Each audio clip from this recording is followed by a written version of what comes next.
pessoal, mais um Fisiotalks hoje, Mariana Montarroz aqui com vocês. E eu tô com duas convidadas maravilhosas. A gente vai falar de um assunto fofíssimo, desenvolvimento infantil. Eu sou suspeita para falar, porque eu sou fã dos babies, apesar de não ser a minha especialidade. Então, nada melhor do que convidar Maria Paula, fisioterapeuta especialista em desenvolvimento infantil, Cora Cabral, fonoaudióloga fantástica, já atua em algumas clínicas de desenvolvimento. E as meninas vão conversar com a gente, né? Vão mostrar mais ou menos como que é o desenvolvimento infantil, o que a criança tem que estar apresentando em cada mês, em cada fase, a importância dessas duas áreas, né? Desses dois profissionais, porque a gente meio que anda ali lado a lado nesse desenvolvimento, né? Então, eu vou começar com Cora, que vai falar aqui um pouco também sobre a questão da linguagem e tudo mais. E para a gente chegar também ali num assunto bem especial, a gente está no mês de abril, é um mês dedicado à conscientização do autismo. Então, as meninas também vão conversar com a gente um pouco sobre isso, se dá para a gente identificar qual é a idade que a gente já consegue identificar ali algumas alterações, para a gente ter ainda mais informação sobre isso. Cora, me conta, se apresenta, me conta aí como são os teus pacientes. Bom, eu sou Cora Cabral, sou fonoaudióloga há 20 anos. Hoje atuo na área de neurodivergência e transtornos de linguagem. Atuo na Clínica Mundus, que hoje a gente está em 4 unidades, abrindo novas unidades. Aonde, Cora, a gente consegue encontrar Mundus? Hoje na Agamenon, na Ilha do Leite, em Caruaru e em Boa Viagem. Ah, perfeito. E tem outras construindo por aí, espalhadas. Ótimo. E atuo também em atendimento domiciliar com crianças também neurodivergentes e transtornos de linguagem, transtornos de comunicação de uma forma geral e transtornos alimentares. Cora me salvou muito na fase do tato. Meu filho, Miguel, ele passou uma fase, assim, que era tudo com T. Aí eu disse, Cora, é a coisa mais linda do mundo, mas pelo amor de Deus, isso Não, passa, isso é lindo, normal. E aí influenciava ele a continuar falando errado.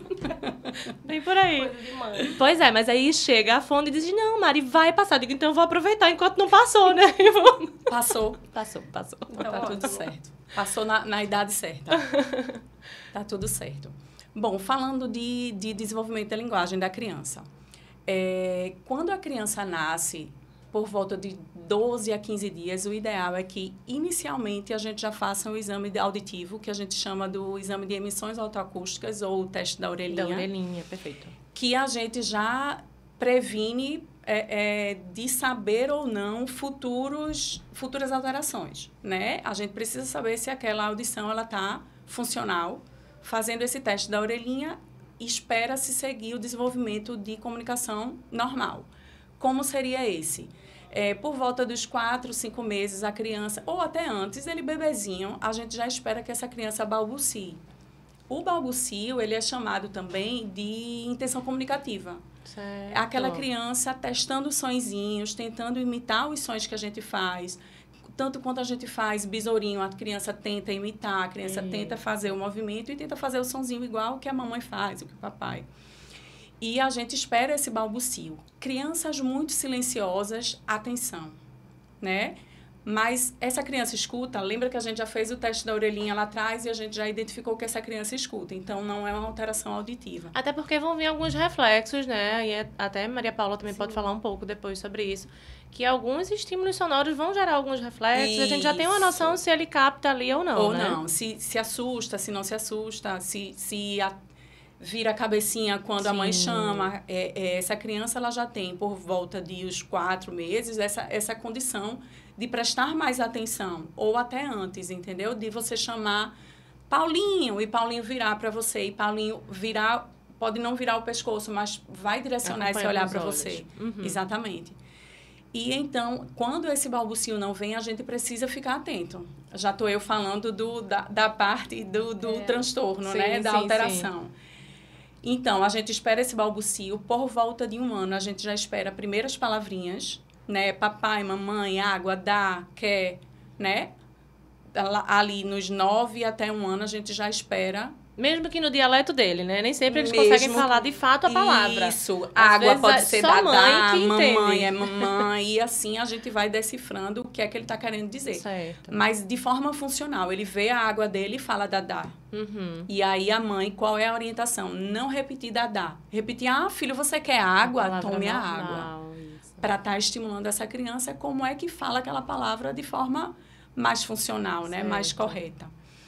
E ali, por volta de 1 ano e 6 meses, a gente já espera inícios de frases, tipo, me dá, quero água, no caso, quer dar, vamos supor, né? Bebê caiu, algo do tipo. A gente já espera essas frasezinhas de 1 ano e meio até 2 anos. Perfeito. Então, se a gente não observa esse tipo de desenvolvimento, aí vai na pediatra e a pediatra diz, é no tempo dele. Está no tempo dele. É perigoso, porque a gente sabe, enquanto profissional da área de saúde, a intervenção precoce é o melhor remédio para todos os tipos de disfunções. Né? Então, se a gente vai no pediatra e o pediatra diz, está no tempo dele, espere, mãezinha, você está muito preocupada. Eu tenho mães que o médico já chegou a dizer, mãe, você está doida, está procurando problema no seu filho. Né? Isso é bem comum, na verdade. 1 ano depois, a criança é diagnosticada com TEA. Entendi. Né? E não só TEA, né? Tem alguns atrasos outros também atrasos que não a gente necessariamente consegue... sejam TEA, exatamente. Vem cá. E aí, em relação a isso, Maria Paula, a gente também consegue identificar algumas coisas na fisioterapia, né? A gente utiliza muito de sons para estar estimulando o bebê, acompanhar o olhar. Então, tem ali as fasezinhas onde o bebezinho tem que estar fazendo cada coisa, né? Isso. Minha pediatra, ela dizia logo, pronto, filho de fisioterapeuta, esse menino vai chegar aqui andando com 10 meses. Andou depois de 1 ano. A mãe com cara de quê, né? Mas o estímulo foi sendo acompanhado. É importante que essa criança seja estimulada. Então, assim, a partir dos 3 a 4 meses, espera-se que essa criança já consiga segurar a cabecinha, que ela tolere ficar de bruços, né, que é o que se chama de tummy time, porque é a partir dessa posição que a criança vai adquirir todas as outras coisas. Então, todos os outros marcos motores, eles são provenientes disso aí. A criança primeiro vai começar a sustentar a cabeça, e aí depois ela vai começar a rolar, ela vai conseguir levar o pé à boca ali por volta dos 3, 4 meses, 5 meses. A partir dos 5 meses, ela normalmente começa a sentar com apoio. Então, entre 5 e 6 meses, ela está sentadinha com apoio. Entre 6 e 7 meses, ela começa a sentar sem apoio. Então, ela vai usar os bracinhos para se apoiar, né? Depois, por volta dos 8 a 9 meses, a criança começa a engatinhar. E aí, consegue se puxar para de pé. E espera-se que a criança ande até os 15 meses de idade, que é mais ou menos 1 ano e 3 meses. Passou disso, talvez já tenha alguma coisa aí, um sinal de alerta a ser ligado. E isso também acontece com os outros marcos motores. Então, é importante que os pais consigam acompanhar e, assim, ir monitorando esses marcos. Então, a criança chegou ali nos 4 meses, você percebe que ela não consegue sustentar a cabeça, ou que ela está deitadinha de barriga para cima e você puxa pelo bracinho e a cabeça fica lá atrás. Então, isso também já é um sinal de alerta. Uma criança que com 6 meses, ela não está sentando nem com apoio. Então, são coisas que a gente fica atento e é interessante procurar um profissional para saber se está dentro, né, do que se espera ou se tem alguma outra coisa que pode ser investigada, que pode ser estimulada, enfim. É importante ficar atento para que, se caso haja algo, essa intervenção, como a Cora disse, seja feita de forma precoce. Porque Perfeito. a janela ali, né, de neuroplasticidade da criança. Então, o cérebro está mais apto a responder àqueles estímulos, a reorganizar as conexões. Então, assim, quanto antes, melhor. Sempre a intervenção, quanto antes, melhor. Perfeito. E em relação ao desenvolvimento motor, né? Muitas vezes os pais têm medo de colocar o bebê em certas situações, mas deixa estar que faz parte desse desenvolvimento. É um estímulo, querendo ou não, né? Então, Exatamente. Justamente, se você já começa a deixar ele de bruços, eu fazia muito ali no rolinho mesmo de amamentação, colocava ele um pouquinho, e eu explico muito isso, assim, que os ossos, o músculo, precisa de um impacto. Então, assim, ele apoiar a mãozinha, mesmo que ele não fique. Exatamente. Mas são estímulos sensoriais, né, motores. É justamente isso, para ele acompanhar a visão, você estalar o dedo, usar um brinquedinho para isso, né? No início, são brinquedos, assim, com contraste maior, então, brinquedos preto e branco, e aí, aos poucos, você vai inserindo brinquedos mais coloridos, brinquedos que tenham som, ou você vai fazendo som e balançando o brinquedo para ver se a criança está acompanhando aquele brinquedo, se ela está sustentando a cabeça. No início, ela vai começar o apoio com o antebraço, né? E aí, depois ela vai começar a se esticar, que é o que a gente chama de esfinge, ela vai conseguindo levantar um pouco mais. E isso tudo é precursor das outras etapas motoras que a criança vai adquirir conforme ela for crescendo. Perfeito. E eu oriento muito também a questão do posicionamento na cama, pós-mamada, porque aí vem um refluxo de repente, né, que é importante. E também a questão do decúbito, porque tem aquela a malformação, não é malformação, né? Mas fica ali... o que a gente chama de assimetria craniana. Assimetria, realmente, perfeito. Porque fica muito ali em decúbito dorsal, né? Fica muito com as costas apoiadas. De barriguinha pra cima. É uma criança que não tem um apoio frontal, não fica naquele braço mais leve, mais solto, na verdade. Então, ele não vai adquirir aquela força cervical, né? Ele não vai adquirir aquele controle. E vem a malformação também, corre né? o risco, exatamente, do achatamento da cabeça. Normalmente, as assimetrias, elas são posicionais, que é esse caso. A criança passa muito tempo numa posição só, pode ser algo que vem proveniente também da posição já intraútero, pode ser uma criança que tem um torcicolo congênito e aí, por conta disso, ela já tem uma posição, assim, uma postura viciosa, e aí vai acabar que a cabeça encosta mais de um lado do que do outro, e é bom ficar atento, porque, assim, novamente, a gente entra na história de ter uma janela, né? Então, criança que ela tem ou um torcicolo, ou uma assimetria craniana, o ideal é que essa intervenção se inicie antes dos 6 meses. E aí, Paula, depois dos 6 meses não vai poder fazer? Vai, mas é um tratamento que vai ser mais demorado, pode ser que seja necessário o uso do capacete, no caso da assimetria. Mas, assim, sendo antes dos 6 meses, nessa janela, é algo que é resolvido com um pouco mais de facilidade. Perfeito. Mas a gente já está falando aí dos bebezinhos mais desenvolvidos. Vamos falar bem do início. Eu, ultimamente, estou muito nas UPAs, né, nas emergências, porque a gente está no pico do BVA. E é um vírus que vai atingir realmente ali, principalmente os menorzinhos. A gente tem muito bebê de 15 dias, um mês e meio. E a mamada está sendo muito castigada, né? Por conta disso, porque eles ficam com o narizinho muito congesto e aí não conseguem. A gente tem que ir para um copinho, a gente tem que tentar uma outra forma de ofertar, né, aquele leite quando consegue, porque às vezes realmente a dieta zero por conta do cansaço. Mas é o que eu queria falar sobre esses bebês de pequenininhos mesmo, em fase de amamentação. Como é importante uma fisioterapeuta e uma fonoaudióloga nessa parte. Miguel mesmo teve uma situação da pega que foi ver a linguinha, tu falasse do teste da orelhinha, mas também tem um teste, da linguinha, isso. Né? Pra saber se vai ter a língua presa. Então, só ao chorar você já pode perceber. E é uma coisa que a gente tá vendo, mas é muito bebezinho. Só que isso pode influenciar lá pra frente, porque o trabalho muscular ali, né, dessa região dos músculos da face, da boca, vão influenciar lá pra frente, de repente até na mastigação dessa criança, na fala, né? Inclusive na amamentação. A língua presa, ela influencia diretamente na amamentação. Muitas vezes essa criança não tem uma boa pega, não consegue sugar bem, e aí a mãe não consegue amamentar, ou não tem o leite, porque a criança não suga o suficiente, ou suga errado, o peito fica todo ferido. Não então, estimula, não né? estimula. Não ganha peso, tem todo aquele... Toda uma alteração. E se a gente prolonga ainda mais isso, ele tá com a língua presa, mas ele tá mamando bem, não vamos mexer. Né? Aí chega na introdução alimentar, essa mastigação não fica eficaz, aí a criança já começa a trocar letras porque essa musculatura não está pronta para uma fala funcional, e aí precisa de fono, e aí precisa de aparelho, e aí precisa de uma série de coisas por causa daquela linguinha que a gente não fez a frenectomia ao nascimento, né? Então, essa parte da amamentação já é importante, né? Sim. A gente já ter esses olhares mais pra frente. E aí eu venho pra Maria Paula e já jogo uma outra situação. Eu uso muito do besouro, que Cora até comentou, mas para um estímulo respiratório mesmo, porque aí vai trabalhar também a musculatura abdominal e eu preciso de uma expiração prolongada para esses pacientes, porque eles tendem a aprisionar o ar, ficam ali com sibilância e tudo mais. Então, a forma que eu raciocinei para conseguir, né, que eles tenham também esse estímulo é no besouro, porque eles vão ter que prolongar um pouco essa expiração. Exato. E como isso também é importante para esse fortalecimento, né? Então, a gente fazer o... né? Isso. O besourinho. Olha como a física tá arrasando. Essa mulher menina que me acompanhou, olha comigo, ela já tem 9 anos. Já e tá como rapaz. ficou tantas orientações, assim, pra mim, e foi crucial.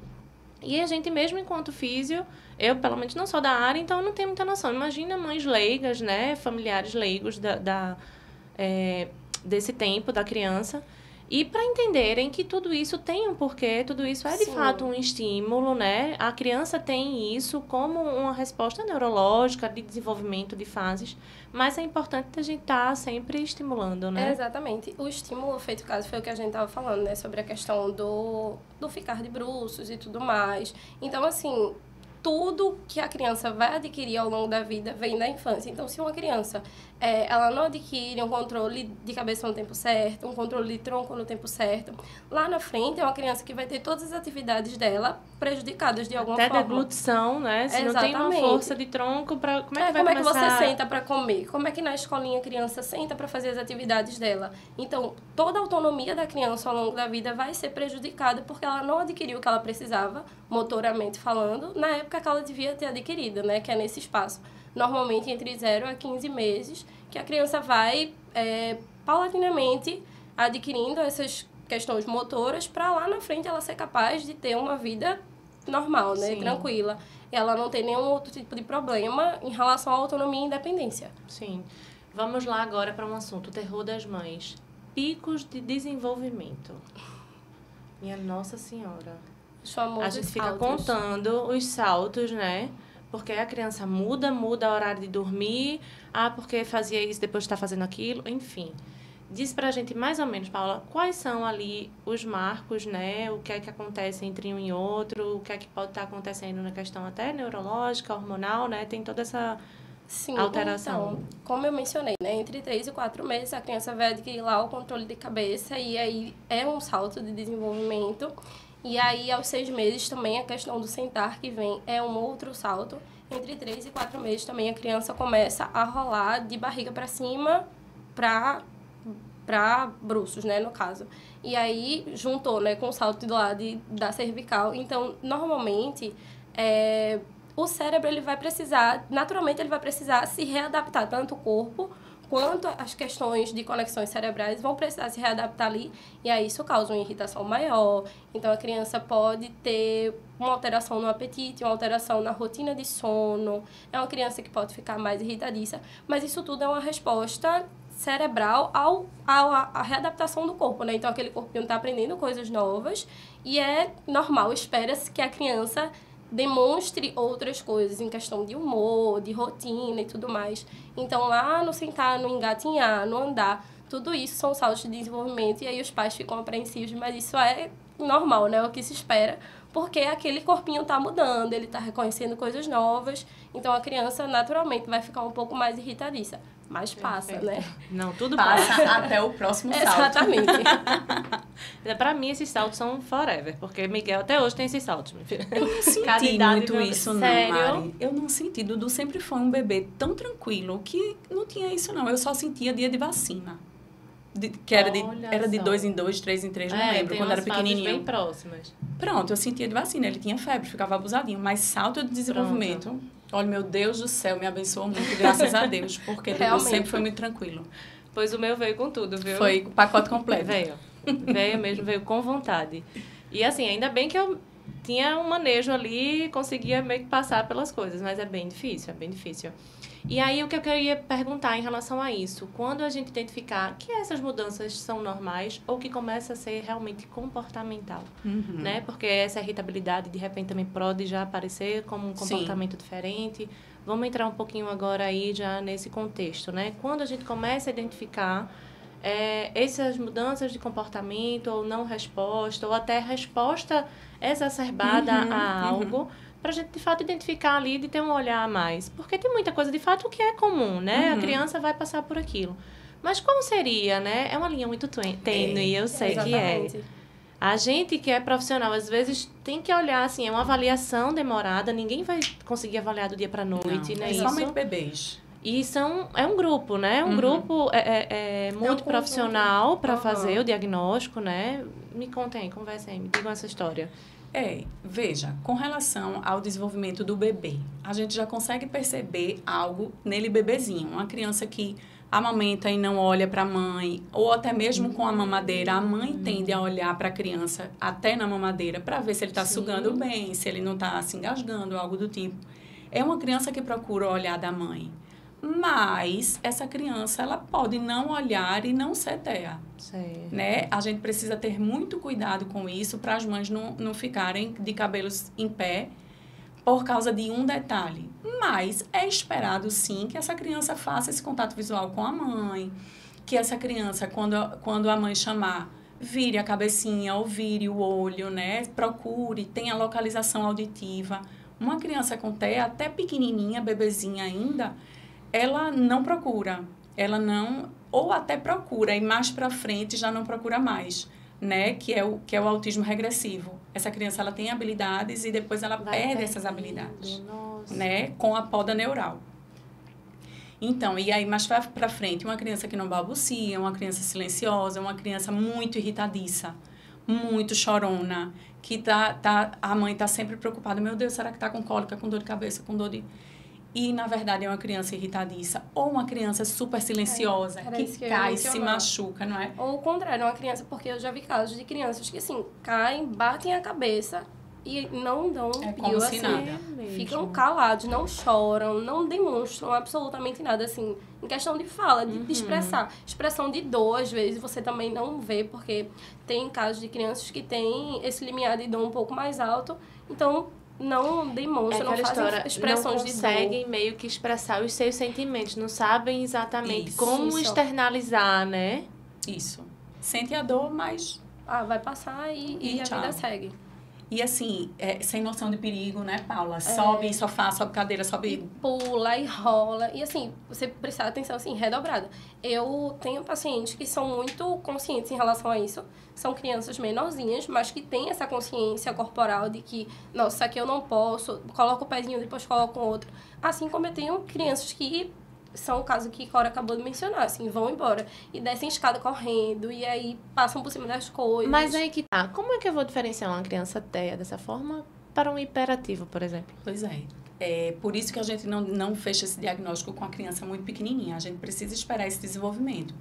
E o TDAH, ele só é diagnosticado a partir dos 5 anos. Então, não tem como. A gente tem que ficar de olho mesmo na criança, observar escola, observar comportamento em casa. Então, não tem diagnóstico, mas já tem necessidade de intervenção. Sim, então, exatamente. A gente não pode viver em função de um diagnóstico. Não, a gente tem que viver em função da necessidade daquela criança, né? Independente do diagnóstico que venha. A gente trabalha em cima da falta de habilidade e em quê? Perfeito. Não de acordo com o diagnóstico. Né? Então, essa criança, ela tá sendo, a funcionalidade dela está sendo prejudicada em algum âmbito, então é ali que a gente começa a intervir, né? Não necessariamente precisa de um laudo, precisa de um médico. Inclusive porque tanto o fonoaudiólogo quanto o fisioterapeuta, a gente é profissional do primeiro contato. Então, as pessoas normalmente acham que para chegar até a gente precisa do encaminhamento, precisa que um pediatra leve, mas na verdade não, né? A gente pode ser, os pais podem vir até nós e a gente pode avaliar e dizer se aquela criança realmente está precisando de alguma intervenção na nossa área ou não. Não necessariamente precisa que um outro profissional encaminhe para a gente. Perfeito, perfeito. Maravilhoso. E aí, outra pergunta que eu tinha para fazer. Tem alguns atrasos de desenvolvimento que não estão diagnosticados, assim, não estão linkados, né, a um diagnóstico fechado. São os atrasos de desenvolvimento motor. Vamos dizer assim, comum, né, eram mais comuns nas crianças. Porque também tem isso, esses transtornos é algo mais recente, assim, em nome, né? De repente existiam... Não era tão comum, não se tinha tanto estudo, porque todo mundo diz isso. Hoje em dia tudo é isso, tudo é aquilo. Eu disse, claro, né, gente? Hoje em dia a gente tem muito mais estudos, a gente consegue identificar melhor e consegue dar nome às coisas, aos bois, como diz a história, né? De repente, antigamente já existiam essas situações. Mas aí, em atraso normal, uma criança, ou melhor, comum, né? Uma criança que está ali precisa também, né, desse estímulo.